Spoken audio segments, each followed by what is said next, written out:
características únicas de uma sociedade. No vídeo de hoje vamos estar estudando e mergulhando mais a fundo a respeito da sociedade egípcia, analisando determinados aspectos que unem principalmente a religião e a vida em si. Hoje estaremos analisando determinadas práticas que repercutiram até os dias de hoje e é estudado e muito pela academia e tudo mais. Hoje estaremos estudando a respeito da cultura egípcia. Não perca nenhum detalhe do que será dito aqui no canal Jornada na História.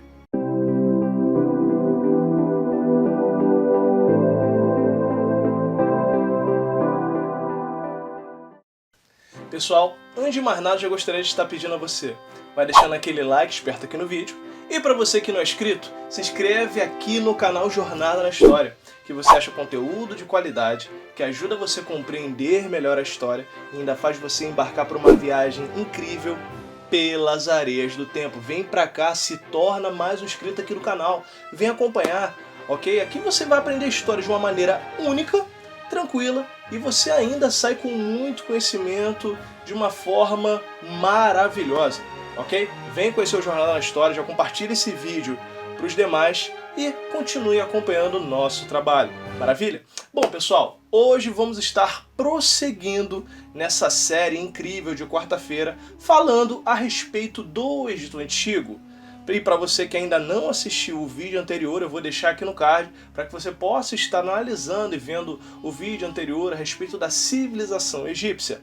Mas para você que já assistiu, sabe que lá no finalzinho eu falei e levantei algumas questões a respeito do faraó e sobre a cultura egípcia e principalmente o panteão de deuses egípcios. Como aquilo funcionava? Os egípcios adoravam apenas um deus ou vários deuses? Sendo que para falar dos deuses egípcios, pessoal, nós temos que olhar primeiro para a cultura, ou vice-versa, olhar para a religião deles e depois olhar para a cultura. Mas vamos começar com a cultura egípcia. Bom, a cultura egípcia podemos dizer que ela é única por alguns fatores. Primeiro que a cultura egípcia ela está sempre muito ligada às questões religiosas. Até podemos observar que até mesmo na manifestação da arte egípcia e nas construções, nós temos ali casos que envolvem muito a questão dos deuses e tudo mais. Um exemplo claro disso é que quando nós olhamos a questão da arquitetura egípcia, nós podemos notar grandes templos, como por exemplo o de Karnak, onde nós temos um templo muito famoso, o de Abu Simbel também, que é um templo único que fora construído. Mas quando vemos, os templos eram voltados para a adoração aos deuses. E temos as 3 famosas pirâmides também, que foram construídas pelos 3 famosos faraós. E ao observarmos isso, temos que lembrar que pirâmides nada mais são que grandes túmulos onde os faraós queriam ser enterrados para poder levar seus tesouros após o processo de mumificação para o pós-vida, que é algo que eu vou falar depois. E prosseguindo a respeito dessa questão da cultura egípcia, nós temos que entender que tudo que era feito era voltado de forma para a adoração ou até mesmo lembrar aos deuses. E isso levanto até algumas questões aqui quando analisamos até mesmo a arte egípcia. Se você for notar a arte egípcia, ela sempre vai apresentar a pessoa com o corpo para frente, entretanto, o rosto de perfil, as pernas e os pés também, e sempre representando algum ponto diário, pessoas praticando colheita, ou combates do faraó, ou guerras que o faraó participava, ou aspectos de caça e tudo mais, e até mesmo mostrando cenas que envolvem, no caso, a religião egípcia, o julgamento dos deuses, ou até mesmo uma história que envolveram os deuses, por exemplo, a batalha entre um deus e outro. Tudo isso vai estar envolto na religião. Eu sei que eu estou até um pouco repetitivo, pessoal, porque eu já tinha falado na arquitetura sobre os deuses e até mesmo agora na arte estou falando, mas tem que entender, pessoal, que literalmente a vida dos egípcios era muito ligada à questão religiosa. Tanto que até mesmo o seu aspecto de viver já era pensado no pós-vida. Ou seja, quando eles morressem, Eles queriam ter um bom julgamento para assim poder ir ao paraíso na cultura deles. Mas como eu falei, eu vou falar disso depois. E ao analisarmos esses aspectos, chegamos ao panteão egípcio. Realmente, quando nós olhamos para o panteão egípcio, nós temos que lembrar que os deuses egípcios são deuses bem diferentes, pelo fato de que, nós poderíamos definir os deuses egípcios em 3 gêneros. O primeiro é antropomórficos, ou seja, homens, mulheres e tudo mais, corpo e cabeça de homem ou mulher. Zoomórficos, ou seja, deuses em formas de animais. E zoantropomórficos. E como seria isso? Simples. Era o famoso deus com cabeça de animal e corpo de homem ou mulher. E isso você vai ver e muito na cultura egípcia. E como qualquer outro panteão, principalmente, e uma característica importante que eu quero que você saiba, que os egípcios eles eram politeístas. Eu sei que eu já disse isso em vídeos anteriores, mas estou repetindo aqui. Os egípcios eram politeístas, ou seja, eles não adoravam apenas um deus, eles adoravam vários deuses. Mas eu tenho que ressaltar algo para você, isso é interessante. Sabia que teve uma época em que o Egito foi monoteísta? Exatamente. Quer saber mais sobre isso? Então vou deixar o card aqui para você, que eu já fiz um vídeo sobre isso, para você saber mais que época foi essa e tudo mais que surgiu em volta do Egito Antigo. Ok? Principalmente envolvendo uma terra que uma vez era politeísta e se tornou monoteísta. Tá curioso? Vai lá, hein? Então vamos prosseguir e voltar aqui. Ocorre que, como eu já falei para vocês, o Egito ele era politeísta, a religião dos egípcios era voltada ao politeísmo. Nós tínhamos vários deuses, mas também tínhamos os principais deuses que eram adorados. Ressalto, então, no caso, Ra, o principal deus da mitologia egípcia, do panteão egípcio. Ele era um deus responsável pelo nascimento do sol e tudo mais, e tinha todo aquele cuidado. Podemos dizer que ele era o pai dos deuses em geral. Nós tínhamos após ele outros deuses, e ressalto 2 nomes principais aqui que eu sei que você conheça. Por exemplo, Ísis e Osíris, o famoso casal que, segundo a mitologia egípcia, podemos dizer que deles se originaram os egípcios. E claro, Osíris pode ser considerado dentro da mitologia como o primeiro faraó. Entretanto, há uma questão bem triste que envolve Ísis e Osíris, um casal que ao mesmo tempo se amava muito, mas infelizmente, devido a uma tragédia, ficaram separados. Que essa tragédia foi ocasionada por Set, irmão de Osíris, mas também deus dos desertos e do caos. E é claro, eu já fiz até mesmo um vídeo a respeito de Set e Osíris, essa batalha toda, essa tragédia familiar. Eu vou deixar aqui no card para que você possa estar vendo.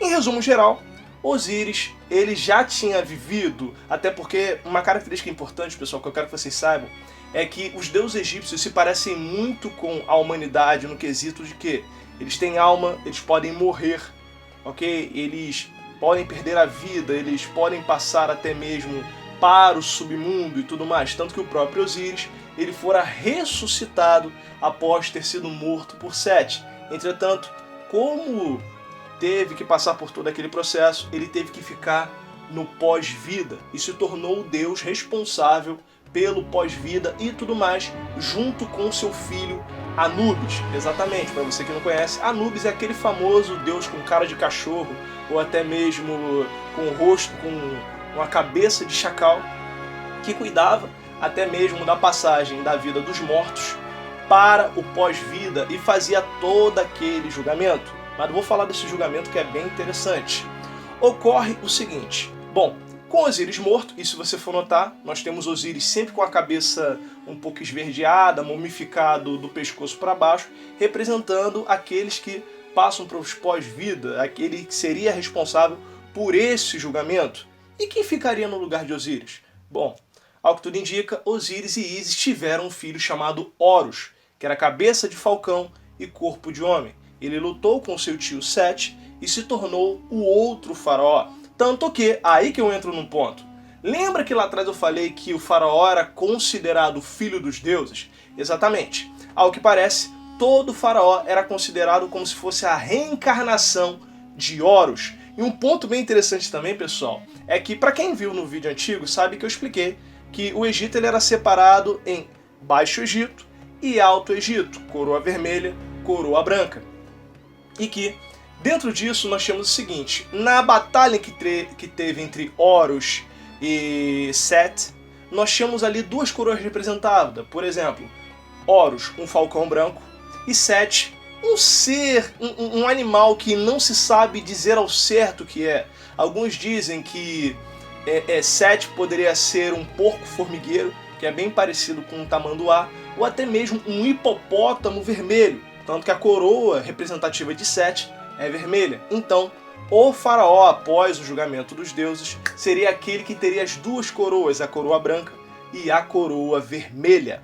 Então, seguindo nesse aspecto, Horus se tornaria o próximo faraó e os seus descendentes governariam a terra, que no caso eram os faraós. Por isso que o faraó era considerado um deus na terra. Como eu falei, o Egito, de certa forma, era uma teocracia, uma monarquia misturada um pouco com a questão de teocracia e tudo mais.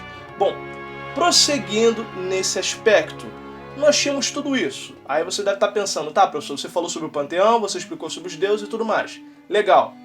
Mas e essa questão do julgamento? Calma que eu vou explicar. Eu falei dos deuses principais, correto? E é uma coisa importante, pessoal, vocês saberem também dos deuses egípcios. Cada um deles tinha uma função a executar. Um deus cuidava do Nilo, outro da questão de doenças, outro da questão do céu, outro no cuidado da terra, outro na questão do desejo do homem, outro no aspecto da colheita e tudo mais. Como qualquer outro panteão, cada deus executava a sua função. Mas os mortais também não ficavam de fora disso, até porque eles aprendiam e refletiam tudo que os deuses ensinavam. Tanto que, quando um mortal morria, seguia para o pós-vida, enfrentaria o julgamento de Osíris. Tanto que algumas versões dizem que o deus Thoth, que era o deus da sabedoria, dava uma série de livros para que o julgado pudesse se portar bem e até mesmo chegar ao julgamento de Osíris. E ao chegar ao julgamento de Osíris, ele recebia o livro dos mortos, que tinha uma série de regras que ele deveria seguir ao se portar perante os deuses e até mesmo não ser condenado. Ele ia para o Duat, ou Tuat, que era um tipo de submundo onde os deuses habitavam. E tinha um detalhe importante: ao chegar no Duat, ele passaria pelo julgamento de Anubis ou de Osíris, varia muito da versão. Era pegado uma balança, e nessa balança era colocado o coração daquela pessoa, até porque o que ia para o julgamento era o Ka. O Ka seria a energia da pessoa, o espírito, a alma, que seria julgada naquele momento. Nós tínhamos Anubis, em suas mãos ele tinha a pena da deusa Maat, que era a deusa da verdade e da justiça. Numa ponta da balança era colocado o coração daquele que seria julgado e na outra a pena da deusa Maat. E embaixo nós tínhamos um ser monstruoso e demoníaco conhecido como Amit, que poderíamos dizer que era uma mistura de crocodilo com leão e hipopótamo. E para que ele servia? Bom, havia alguns pecados que a pessoa não poderia cometer durante sua vida. E caso tivesse pecado e a sua alma ou seu Ka estivesse cheio de pecado, o coração pesaria mais do que a pena. E caso o coração pesasse mais do que a pena, Amit devoraria o coração, ou outras versões dizem, a alma daquele que estava sendo julgado. Então, dessa forma, a alma imortal sairia do esquecimento e não poderia prosseguir para o paraíso. Assim, era vista a vida do povo egípcio em relação ao pós-vida. Mas algumas questões se levantam, não é mesmo? Como foi o desenvolvimento desse povo em meio ao deserto? Sabemos que os grandes faraós tiveram grandes impérios e podem ser divididos em algumas etapas. Quer saber a resposta disso? Então não perca no próximo episódio dessa série, aonde estaremos falando sobre os impérios que se dividiram no Egito Antigo. Continue acompanhando aqui no canal Jornada na História. Pessoal, espero que vocês tenham gostado do vídeo. Eu sei que ficou um vídeo muito grande, mas são informações bem interessantes a serem passadas para você, principalmente envolvendo a questão da mitologia egípcia, a cultura e tudo mais. É um assunto bem rico, por isso que você não pode perder o próximo episódio que vem aqui no canal Jornada na História. Compartilhe esse vídeo para amigos, conhecidos e tudo mais, principalmente a galera que gosta muito de Egito Antigo. Maravilha? Ó, pessoal, não esquece de deixar o like, a sua curtida aqui no canal, está mostrando pro YouTube que você gosta do conteúdo. E, para você que não é inscrito, se inscreve aqui no canal Jornada na História. Você só tem a ganhar. Maravilha? Outra coisa, pessoal, nos segue nas nossas redes sociais, lá você encontra conteúdo de qualidade que ajuda você a conversar comigo, lá você consegue bater um papo comigo, lá tem análise desses livros, vídeos no IGTV, postagens únicas e você vai estar conhecendo mais e mais o trabalho do Jornada na História. Bom, meu povo, eu vou ficando por aqui, você continua se esforçando e pra galera que vai fazer a segunda etapa do Enem, boa sorte, calma, a vitória já é sua. Bom, eu vou ficando por aqui, até o próximo encontro, hein? Até o próximo vídeo. Tchau, tchau!